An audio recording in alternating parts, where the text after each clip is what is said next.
Hello, Chauster. Hey. Okay, so I'm going to do one of my grilled interviews with Chauster here. I've looked through a lot of his AMA. I'm going to kind of pull some questions from there that I thought were interesting. But actually, the first place I wanted to start was just more with like general history in your career.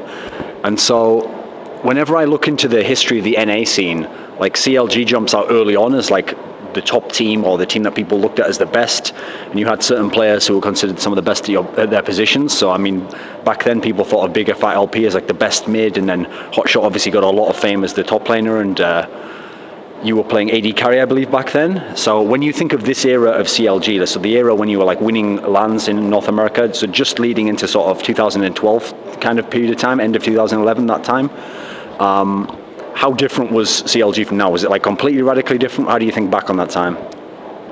It was pretty different. The dynamic of CLG changes every time we get a roster change. And back in the day, when it was me and GG carrying the team, we would literally, or half the team would say, just listen to GG and Chauster, because they're usually always right. And that's the philosophy we took in 2010 and 2011, and it worked out pretty well. But over time, for some reason, that slowly died out. And I guess as more people had more voice in the team, things started to get scattered.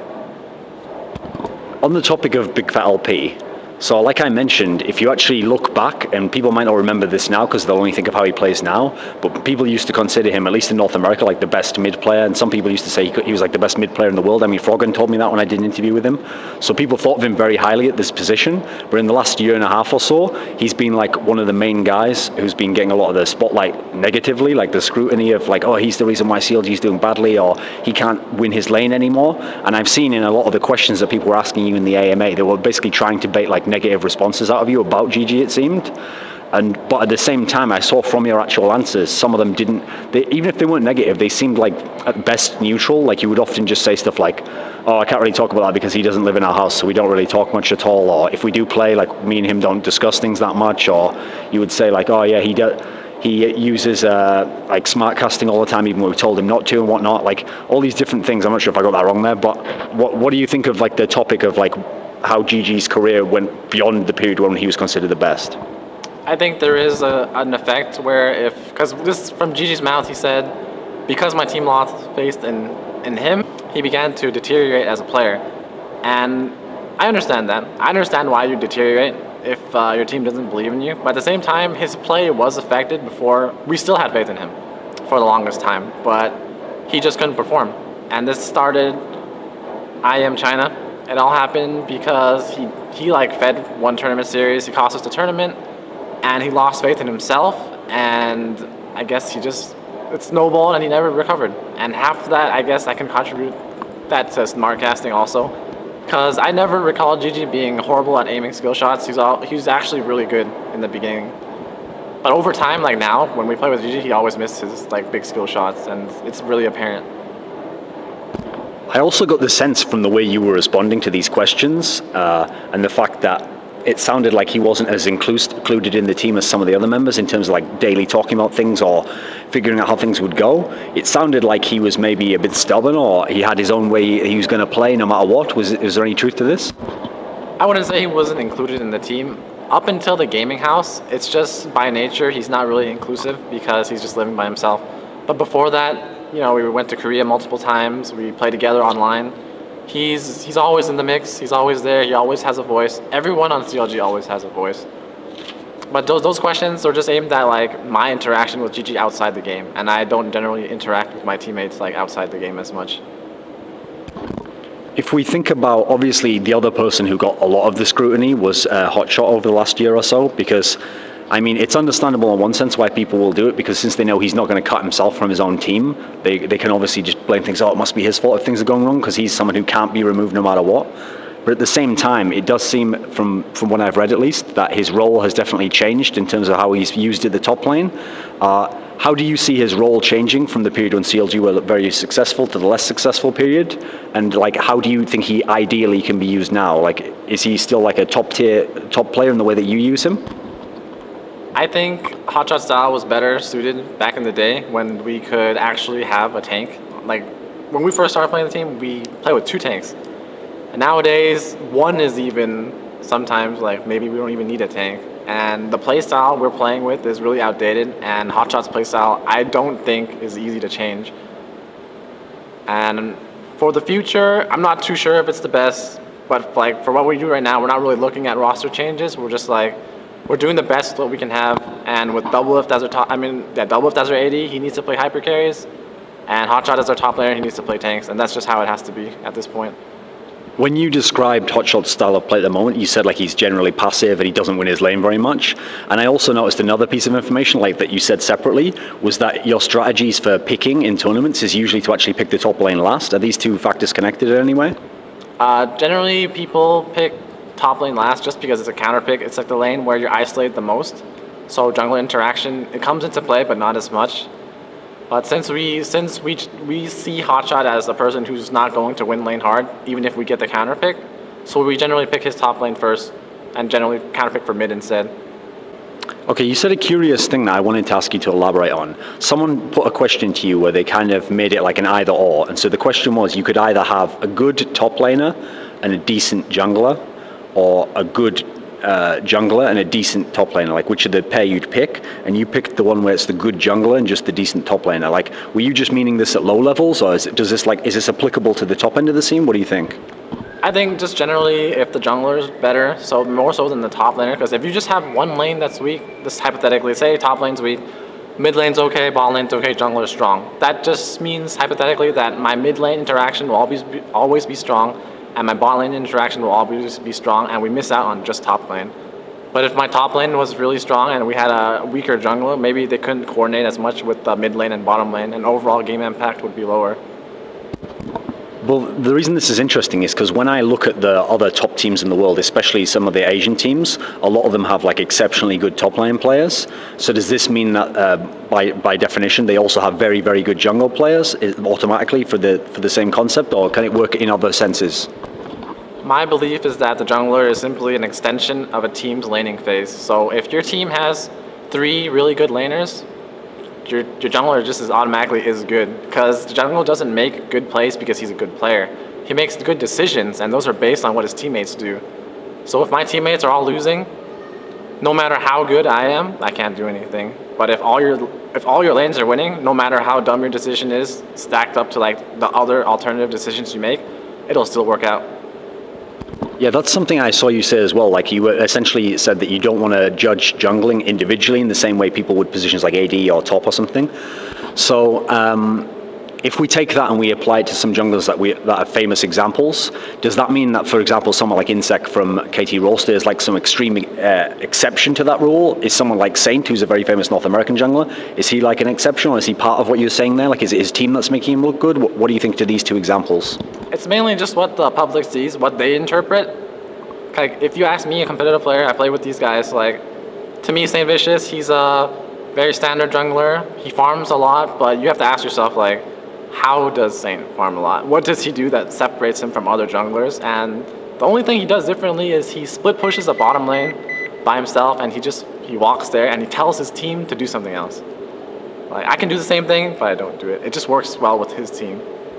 And like M5, you have Diamond Prox and Alex. Alex is just a really, really strong player. And when your mid is that strong, your jungle can just make that much more plays from the jungle.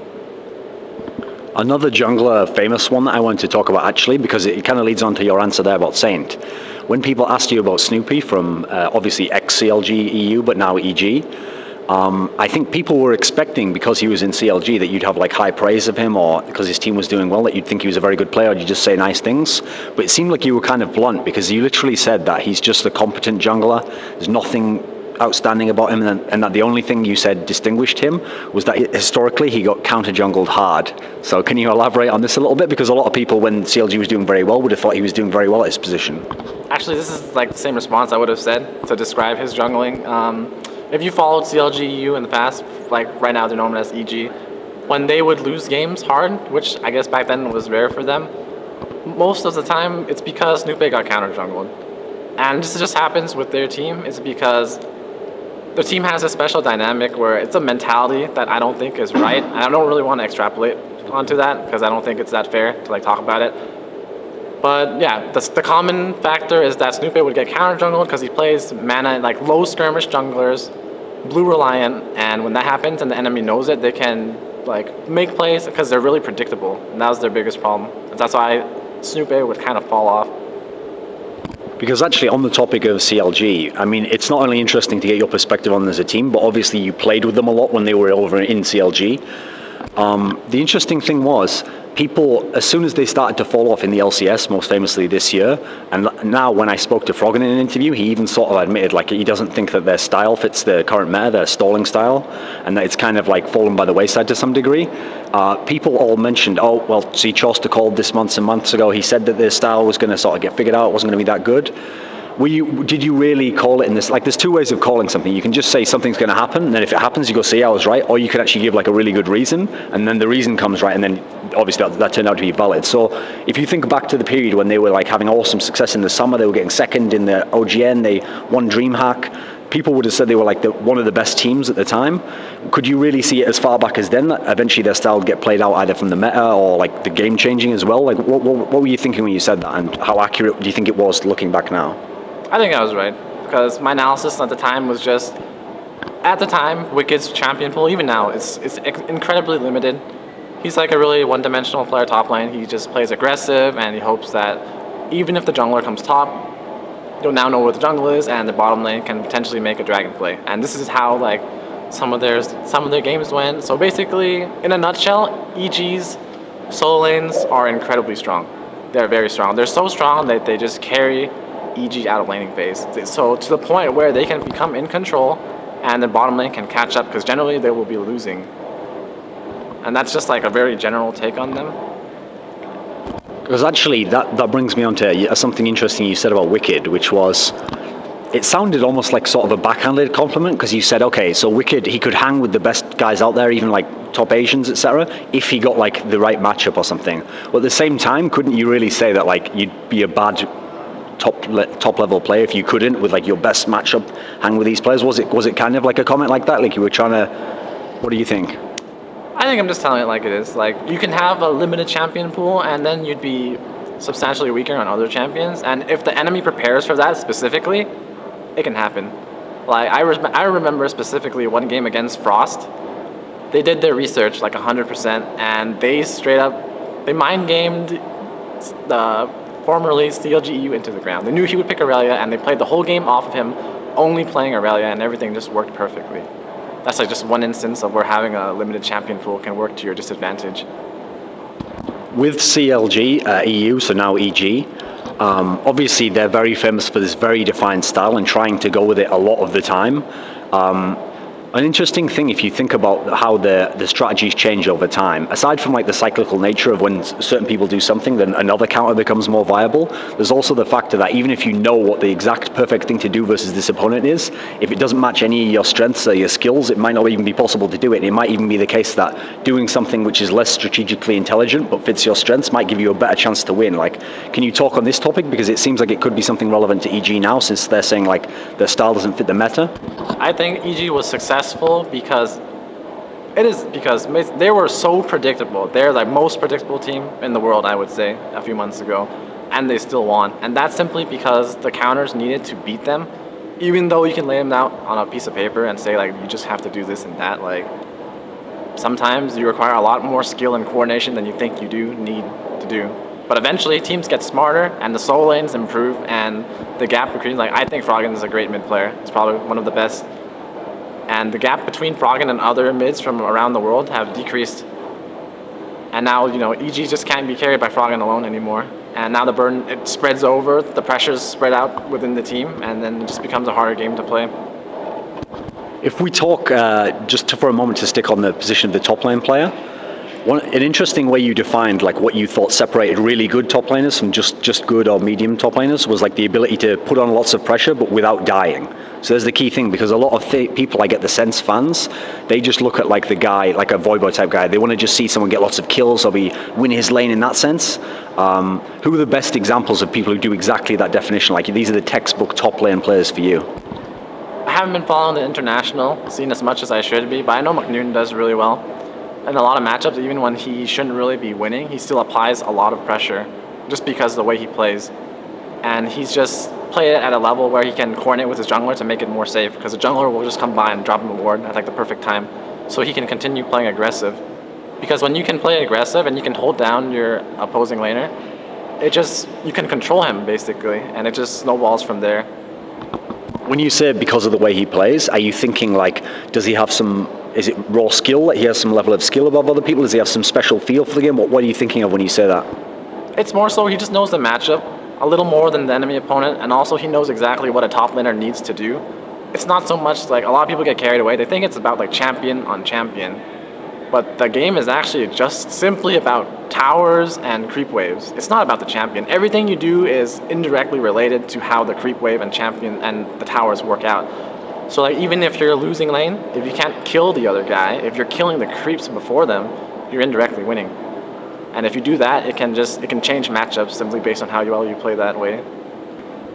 Okay, that actually leads me into an interesting thing. I don't know how much you want to say on this, but I heard this quote from you where you said, as advice to people, if you're thinking of a specific champion versus champion matchup, if you can beat that matchup with sort of the other person's side of it, then don't play it. Does this apply only to the medium level of the guys you'd be talking to here? Or if we're talking about like a Maknoon or a froggen or something, does it even apply to them? Because I'm just speculating, wouldn't there be like amazing players at a certain matchup who are so good at the matchup, potentially they could beat themselves in reverse, but everyone else couldn't? Yes, that situation happened, and that's the only exception. Like at the highest level of play, if you are really just that good, then you would know how the matchup's supposed to play. There's no alternative. There's only one way to win the matchup. And at that point, that is why I made the statement. I made the statement assuming that you played at the highest level. Oh, okay. Okay, actually, I wanted to ask a couple of questions now about fnatic's team over the last sort of 9 months or so, because you made a couple of statements that seemed like quite provocative, but interesting at the same time. So the first one was, when all this drama that now is water under the bridge about rekkles being the AD carry, because he kind of spurred on, his timing of when he came into the team was when Fnatic had this great little upspout. And so obviously there was a lot of trash talk, etc., and that's why there was so much drama involved. But when you were talking about him, the way you described him, most people would have said, maybe because he came into the team when they had the success, oh, he was like the main reason for their success, or he was the best player in their team. But you essentially said that the reason why he was so successful was because he had this good player, really good player at mid, and he had this really good player at the top. So XPK and Soaz, that you were kind of crediting as what helped him look so good. So is this really the case that you think like Soaz and XPK were, even during this period, they were the best players in Fnatic, they were like the main reasons Fnatic were winning? I think so. I don't know too much about Fnatic. Like, I wouldn't say I'm an expert at analyzing Fnatic's play. Just from common sense, I know that Fnatic, like XPK, Soaz, they've always been strong players. They've been around forever, and they've never been weak. They've always been really, really strong. You know, XPK's, I think he used to be on AAA. I'm not sure, but yeah, he's seen as one of the best mids in Europe. And I knew they always had potential. So then you come into tournament and you have an AD swapped out, and then you play these games, and then maybe from a spectator point of view, you see like the AD carry get all these last hits on champions. You're like, wow, he really carried. But to get to that point, the carries did so much work. Because I know this because I play on a team where like my AD carry is like the superstar, and he's like, you know, Doublelift. He's touted as maybe arguably the best AD carry in the world. But the difference there between Fnatic and our team is we never had like a world-class top or a world-class mid player. And they were trying to make the comparison between Doublelift and rekkles, and it's just, you can't compare them. So this is actually something I directly wanted to go on to, which is another comment you made about rekkles was that if he wanted to compare himself to Doublelift, then that's why it wasn't fair that he did so, because he has this great mid player and he has this great top lane player. Whereas you were saying, essentially, if you Doublelift is in a position where he doesn't have very much help, like he doesn't have a very balanced team in that sense.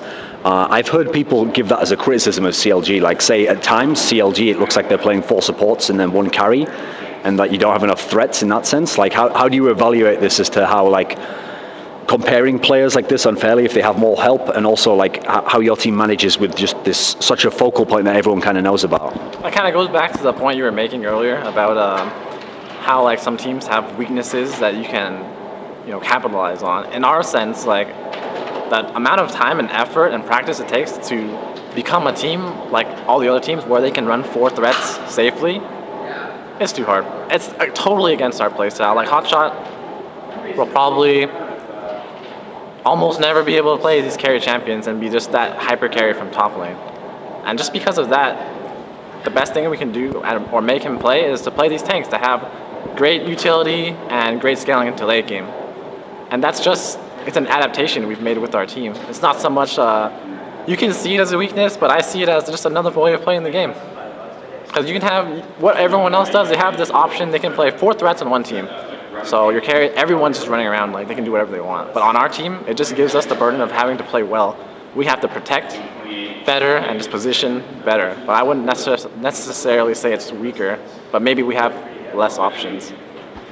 Is it just your team in that sense? Because, I mean, if you think of like top Asian teams, are there any of them who are only running 1 or 2 threats, like realistically? Because I mean, when I talked to Skara from Dignitas, he actually mentioned this and he said like sometimes our team runs up to 4, and I think TSM would suggest they have like 2 or 3. How would you evaluate it like that? I think just people always tend to do what's a more face roll. The easier thing, the better. Why would you force yourself to play well if you don't have to? And the easiest way to do that is just to run 4 threats and have a support. Because everyone technically generally fends for themselves and you don't have to worry about coordination as much. But when you lower that down to 3 threats or 2 threats even, which our team actually does a lot, then that just requires so much more coordination. A lot of things can go wrong. And that's why I guess that's the weakness of our team. One of the things that I think is a bit confusing to people, especially the more casual fans, is that on one hand, all your teammates, not even ex-teammates, have lauded you as like a guy who has a great game knowledge and knows how to play all the positions, knows how people should be put in different positions and can kind of strategize. And yet at the same time, your team over the last year and a half or so has had so much talent come through the doors, and some of them still in the team, like all-star players at all the positions. And so people get confused, like why is CLG not being able to like get back to being the best NA team? Because I mean, I looked up a stat, and you haven't actually won a tournament offline since August 2011. So that's quite a long time ago. But since then, you had like 7 top 3 finishes. So obviously you're in position, but something's been missing at all times, no matter which combination of players you had. What would you say to this kind of confusion? I mean, are you equally confused? Sometimes the decisions we made in the past were meant for long term, and obviously some decisions we made, like it backfires. Like, oh, we make a decision, we think it will go long term, but actually what happens, like today, a good example would be Boy. We picked up Boy, we were so hyped up.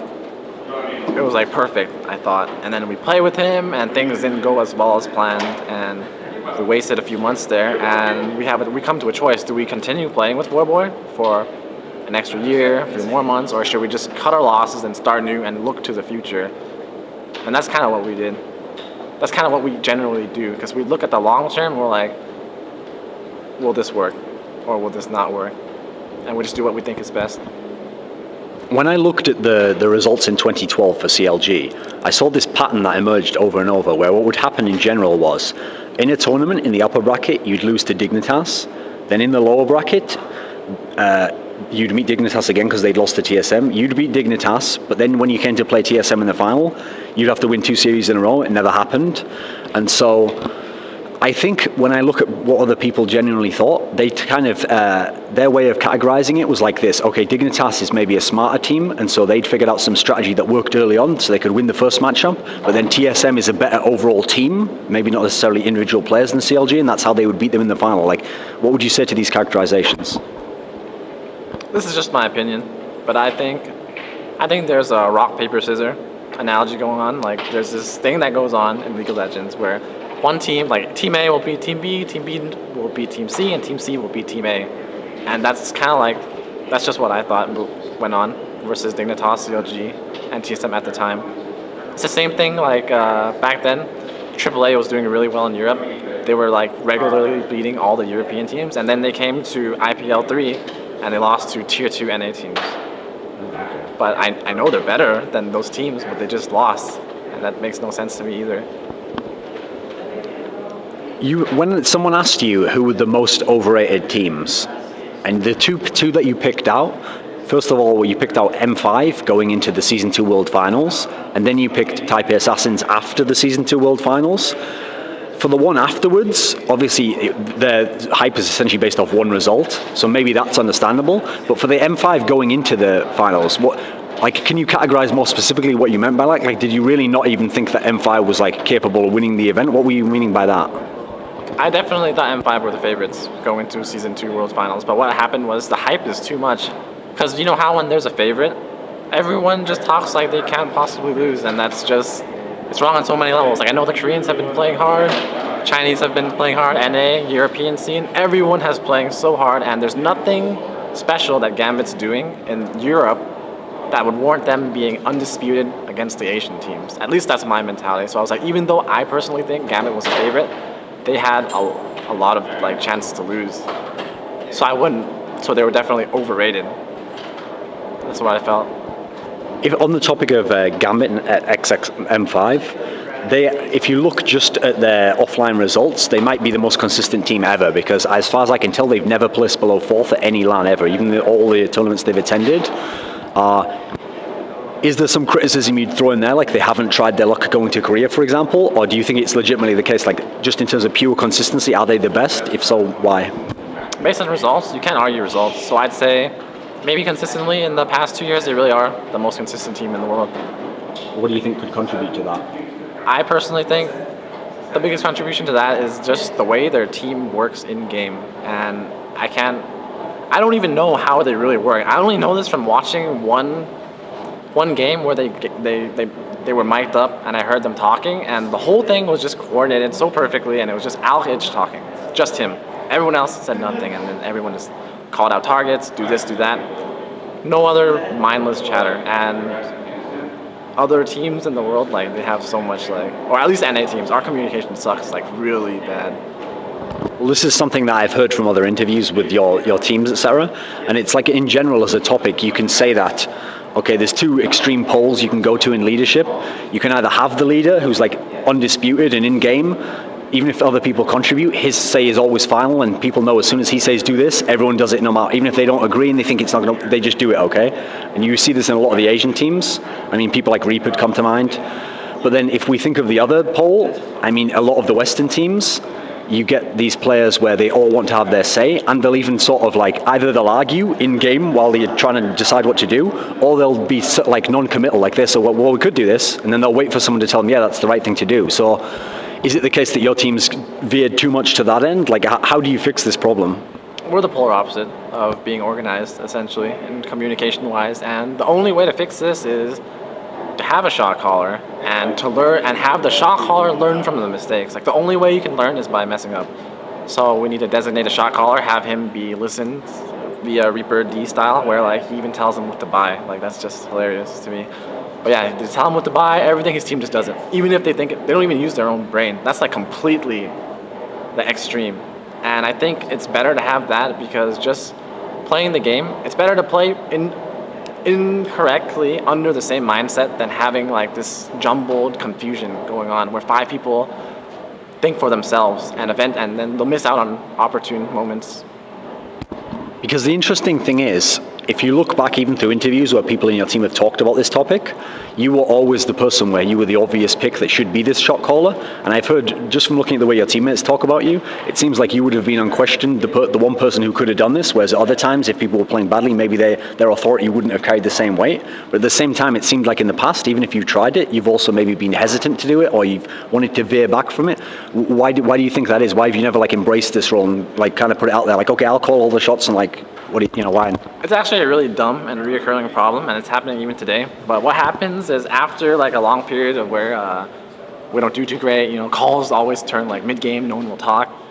And they're like, why doesn't Chauster just make calls? Why doesn't Chauster just talk? And I'm like, okay, and I'll do it.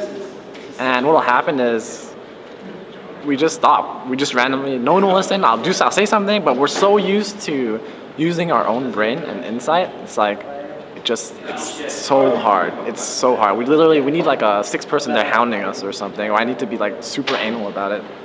But it hasn't happened yet, and it's still a problem today. When it comes to being the guy who makes the decisions or deciding if something was right or wrong in your team, kind of going back actually to the analogy I made before, like it's possible that you can know what the perfect strategy would be, like with the ideal team and every strength and weakness, etc. But it's also possible that you can know what the strategy is and not be able to implement it. And so sometimes a lesser strategy might be better. And you see this in leadership especially, because they say like a good leader never asks of someone more than they're capable of doing. So yeah, he will push them, but he only tells them to do something when he knows like that's within their wheelhouse, like their skill set allows them to do that. Do you ever have the problem, do you think you ever fall into that trap sometimes of thinking like, oh, I knew what we should have done, and like telling people you should have done this, but maybe they weren't capable of doing that? You can't see where I'm coming from here? I can see where you're coming from, but it's like it works the other way. More so, like I tell them what to do because I know it's right, and they'll question me, and they won't do it, and that's why it's weird, because that's a problem when I try to lead, and also when I do take command. Like some games, they'll have it in their mind where, yeah, I'm going to be the shot caller. No one can question me. But the thing is, our whole team, like, our sentiment's the same. Our communication sucks. Like, I don't know how to explain this except for the information flow we have is literally nothing. No one talks. Mid lane doesn't talk. Top lane doesn't talk. Bot lane isn't even in their own world, which they should be. They should be having this constant rapport with each other, right? But they don't. So how is me, the shot caller, able to make calls without information presented to me? Unless I'm like some StarCraft god, microwing, right? Where I'm like, oh, back and forth, but I don't do that. I can't do that. That's asking too much of me. And that's why we need to, our biggest problem is we need to have that information flow going before we can take our next step. In terms of the ideal person who should be a shot caller in a team, if we weren't working with specific people, but just the ideal team in our minds, I've heard a lot of people suggest that it should be the AD carry. And so the reason why I ask this is because in your team, obviously the positions you've played most recently, support and jungle, these are the positions that if you think about the other top teams in the world, it seems like these are the least likely positions to be the shot caller. I mean, some of the Asian teams, it's either the top player or the mid player. In some of the European teams, for example, it seems like there's very few teams where the jungle or the support is actually the shot caller. Do you agree with this? And how does it work in your team in that sense? And what do you think? I think in the grand scheme of things, it doesn't matter who's the shot caller, as long as there's a shot caller and they're doing a good job. And every team's different, like their dynamic's different, right? Say M5. Pretty sure Alex is just a shot caller on that team, and it just so happens he's like their strongest player. Maybe that's why he's their shot caller. Does it help if the strongest player is the shot caller, do you think? It does help, because generally the strongest player is the guy with the most game knowledge. So my opinion is mid lane or jungle should be the shot caller, because I believe the person that should call the shots should be the people who are in a position to make the most plays. And both mid and jungle can go to top and bottom lane easily at any time. Then what would you say to the speculation, obviously, at this point, that in your team in the past, you could have had SaintVicious be a shot caller when he was jungle? His decision-making wasn't very good. That's why. Okay. Actually, I had a question about Type A assassins. So we mentioned before that after the World Finals, you felt they'd been overrated, and it may be understandable because it was one result people were going crazy over. You made this comment before they cut, I think it was before they cut that mistake guy, maybe it was afterwards. You said that you thought he was like by far their worst player, and you basically listed off like a laundry list of things you thought he did wrong, almost everything it sounded like, decision making, mechanically, just everything. It sounded like you thought he was a terrible player. Is it really the case that the rest of their team was so good? Was he still able to contribute in some way? How could they win the biggest League of Legends tournament ever, and he be such a terrible player for his team? I can't really take away from their accomplishments, but League of Legends is just one of those games where on any given day, like a team of the same level can beat another team. So yeah, TPA beat M5 at Worlds, and if they were to play a best of 10, best of 20, the results could be completely different. But that's not how the game's played. We just play one BO3 and you move on, and that's just what happened at Worlds. So yeah, TPA is definitely a world-class team. But my opinion was just that they weren't the best, because I played them. We played them, CLG.EU played them, and we beat them. We beat them a lot coming into Worlds. And yeah, there's a ping disadvantage, but I know there's a difference playing them and other teams. So I mean, this is speculation again, obviously, but people want to know your opinion. So I mean, if we did imagine some fantasy scenario where the semi-final against Moscow 5 was best of 10 or something, and then the final was best of 10 versus Frost, they probably wouldn't win? That's just my opinion.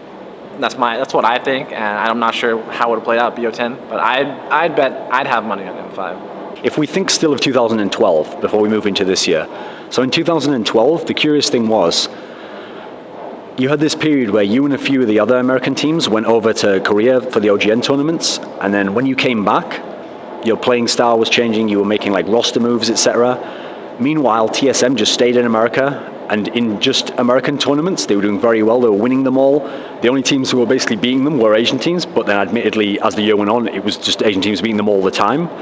Why was TSM able to just constantly be on top in North America if they weren't kind of taking advantage of the new wave of how the Asians were playing or adapting to that style in the way that potentially you were when you were over there in Korea? Like, why do you think TSM stayed at that level? I just think at the time, TSM was already a top 3 team in NA with Rainman. This is with Rainman as their top player, right? And then I knew they were arguably top 2 actually. Dignitas wasn't even a top 2 team, and I knew that if Rainman was replaced with a more competent top laner, that TSM would be like a real legit threat. And one day it happened, and I was like, okay, TSM is really strong now. Like, maybe they'll do a lot better. And it just, yeah, they were already at the top. They just needed that extra pull to stay at the top for like a long period of time, and that's what happened. So on the other side of that, if they were, I mean, like I said, your team potentially had more global experience because you'd played all these Asians, even practiced against some of them over there, and yet you were losing to TSM. So if TSM was so good against North American teams, why is there such a disparity between how good they were versus the North Americans and then all the Asian teams who were just nearly all of them beating them? This is like, it's gonna sound a little bad, but yeah, like no other NA team really went to Korea, so all the NA teams are just NA teams, except us. But every time we play TSM, we just lost. But I wouldn't say it stomps. Like, oh, it just so happens on any given day, like we're still in that skill level where we could lose to TSM. And it just come tourney day, we would just lose to TSM. But I would always back in that time period, I would say if you gave us like a BO10, like we beat them. I knew we were the better team. We just lose on tournament day, and that's like my mentality going into those days. But you can't argue results, and that's why TSM just win. When you guys actually first went to Korea, and then when you'd come back and gone the next time, it sounded like people had very positive things to say about the experience of going there and what it had potentially done to your game and being able to practice with all these people. And so it sounds like some of your members even potentially would like to go back one day, but I've seen that you said literally that if it was down to you, like you'd probably never go to Korea again for League of Legends. I mean, what makes you say this? Like, is there no benefit to going back and trying to practice again? Because people always complain in an NA scene, like lack of scrim partners and stuff. Would this not be a fix to that? That's not really play related. Korea for me, it's just there's a language barrier there, and there's not much to do there, and the food to me is limited. I don't want to spend that much money on food when I'm going around. I was just talking about lifestyle. I wasn't talking about the game. So in terms of in the game, it would be a beneficial thing? Game, it would be beneficial, but it's probably just not possible with the way the game is being run at this point. Okay, here's an interesting thing that you said. You said if you had unlimited resources, so you could put together a team and basically you could buy anyone and everyone was available, etc. But the kind of ideal team you would pick is, okay, you'd have you and Doublelift playing the bottom lane again, this crazy bottom lane, and then you'd pick Froggen for the middle, and then for the top 2 positions, you just said I'd have a Korean jungler and I'd have a Korean top laner. And so the way you phrased that made it seem as though it's not even that you had some specific top laner and jungler in mind, you just want any of the top Koreans, and so that suggests almost, doesn't it, that you think that the top Korean and top lane junglers are significantly better in some way than the Europeans or the North Americans. Does this follow? It's partly because of that, and also the playstyles of Froggen and me and Doublelift. Because I know for top lane and jungle, they just need this interaction. Like, as long as our top laner and jungle interacted very well, top lane would be won completely. Just if they just, like a 2v2 essentially, versus their top lane and their jungle. And Froggen's a player who will just sit mid, and he'll always do well. He'll always have a lot of presence mid. So Froggen's lane is set. And me and Doublelift, we're set. So all lanes are self-sufficient, and there's no way we would lose in laning phase, and that can just snowball into everything else. If we talk about the period when you first went to Korea and you had this Doublelift Chauster bottom lane, we've heard, I'm sure a lot of people have heard these anecdotes, especially from other players as well, that like early on you just won 100% of your games versus these Korean bottom lanes. This bottom lane was incredible, and even while we had this going into the North American tournaments, people said maybe it's the best bottom lane in the world. If you're winning the bottom lane that hard and that consistently, doesn't it mean that like there's some abject failure going on in the rest of the map? Yeah. There was failure that went on the rest of the map. I knew when I played bot lane, there was a period of time where I felt invincible. Me and Doublelift were invincible. We wouldn't lose to anyone, and even if like we got counterpicked, we'd do as well as anyone else ever could in that matchup. Okay, so my follow-on question to that, that'll probably be quite obvious, is I don't want to say why switch, because you already did switch, so you obviously have some reasons, and they're probably still going to be valid, else you'd switch back. But I'll put it like this. If we take that scenario and we make it not players with the name, so we make it more abstract, okay, this amazing bottom lane exists in this team, is it something to do with the meta as to why you would take away potentially the best bottom lane in the whole world rather than look for solutions elsewhere to fix those? Because surely if you've got the best strength here, it's better to put like something else up here than break that up and then have to fix everything. It's more so our team thought process was that I'm a very versatile player, and despite having the best bot lane, if we just made it a good bot lane and fixed the top side of the map, then overall we'd become a stronger team. That was the philosophy going behind the roster changes. And also, like, just replacing, like, just imagine if we stayed the strongest bot side. I don't think we could replace a person top side of the map that's stronger than me playing those positions also. Oh, okay. So essentially it was me replacing any of the top side would be an upgrade. But no matter what, we lose the bottom side of the map. Because that leads into something else you said, which was when you gave a reason as to why you went to the jungle, you just said, my team didn't trust anyone else in North America who was available to be a good jungler. So if we tie this into the comments before about Korean junglers, is there something about the NA or the foreigner mindset, like outside of Asia, to jungling where they're just not getting it or something, or the skills just aren't there? What is it that's making you think this way? How do you teach someone how to be a good jungler in this position? Oh, you can, but the thing is, based on what I said previously, the jungler's based on the team solo lanes. Like, I can teach my lane how to play well. I can teach them, micro them, say do this, do that, and then I come make play with you. But the thing is, what I believe is the laner should just play the lane, and if I'm in position to make a play with that laner, I'll go and make the play. And to do that, it requires very skilled solo laners. So if my lanes are losing, I can't necessarily make those decisions. And also, just in general, like, international teams just have way better communication and coordination also. I mean, you even said it in this interview, like, your best player, the star player, is Doublelift in this team. He's the guy who everyone, like, the focal point of the team. And we mentioned here this bottom lane where you and him were paired and it was so good. In the past, you've obviously played AD. I mean, this is a long time ago and like a very different meta. But at the same time, how much of Doublelift becoming this deadly bottom lane and just being great as an AD on his own, how much of it is your input? How much of it is like something inside of him that you've figured out? Like, the reason I ask is because obviously some people, like, he even credits you and says like he'd be nothing if he hadn't played with you. Maybe it's like hyperbole, but how much of it is like your experience of how AD should be played that you've instilled on him? How much is like something like his talent that you've seen, okay, if I direct it in this direction, what's your take on it? Doublelift has said this before in interviews, he's basically an extension of myself. If I were playing AD, I would be the same, except I guess I just wouldn't have the same weaknesses he has in terms of map awareness and not knowing when and where to go in terms of game flow. But I knew when we played the lane, I came to a point where he'd just play like I would, because over time, like, I tell him exactly what to do this, do that, and I'd say it so much that he'd know what to do, what I was thinking. And when you're more in sync like that, that's just how it goes. But when he first joined the team, it was like a total loss. I was like, this guy sucks. I can't believe we recruited this guy. Like, how could you pick this guy up? He's like an absolute loss. Like, are we gonna do anything about it? And then over time, I guess it was a long-term investment. He became a better player.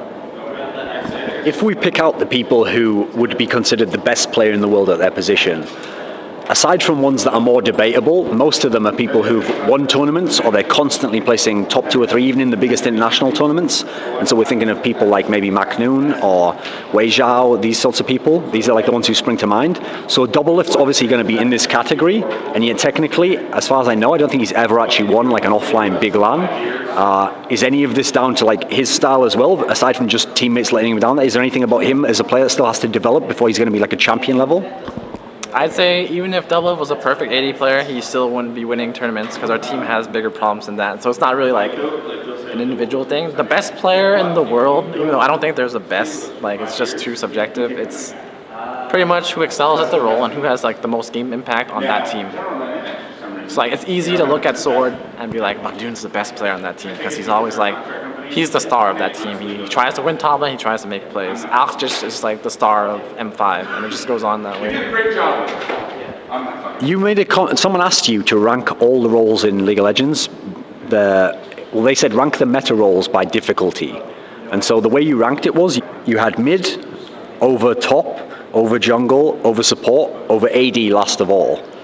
Now, of those, I think a lot of people maybe would agree with you on the first view, but why is AD at the bottom when you say metaroles in terms of difficulty? I don't think having mechanics is like...